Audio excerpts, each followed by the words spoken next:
قارون کی دولت اور اس کی تباہی کی کہانی۔ پیارے دوستو، اگر میں آپ سے ایک سوال کروں کہ تاریخ کا سب سے امیر ترین انسان کون تھا، تو یقیناً آپ کا جواب قارون ہوگا، اور کیوں نہ ہو۔ اس کی دولت کا یہ عالم تھا کہ صرف اس کے خزانوں کی چابیاں اٹھانے کے لیے طاقتور مردوں کی ایک پوری جماعت درکار ہوتی تھی۔ جب چابیاں اٹھانا ہی اتنا مشکل تھا تو پھر ان خزانوں کا کیا حساب ہوگا؟ کیا آپ جانتے ہیں کہ قارون اصل میں کون تھا؟ اس نے یہ لامحدود دولت کہاں سے اور کیسے حاصل کی؟ اس کے پاس کون سا ایسا علم تھا جس نے اسے دنیا کا امیر ترین شخص بنا دیا؟ اور سب سے اہم سوال یہ کہ اس کی موت کے بعد یہ سارا خزانہ کہاں چلا گیا؟ کیا آج تک کسی کو اس خزانے کا کوئی سراغ مل سکا ہے؟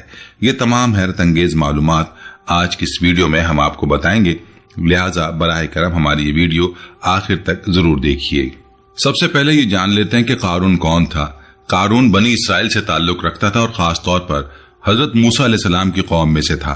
اللہ تعالیٰ کا ارشاد ہے کہ بے شک قارون موسیٰ علیہ السلام کی قوم میں سے تو تھا، پھر اس نے سرکشی کی۔ قرآنی حوالہ سورہ قصص آیت نمبر 77 میں یہ بھی کہا جاتا ہے کہ وہ حضرت موسیٰ علیہ السلام کا چچا زاد بھائی تھا اور دونوں کا نسب ماں اور باپ دونوں کی طرف سے ملتا تھا۔ اس کا نسب یوں ہے کہ قارون بن یسہر بن قاہس بن لاوی بن یعقوب، جبکہ حضرت موسیٰ کا نسب ہے موسیٰ بن عمران بن قاہس، اسی طرح دونوں کا نسب قاہس بن لاوی پر جا کر ملتا ہے۔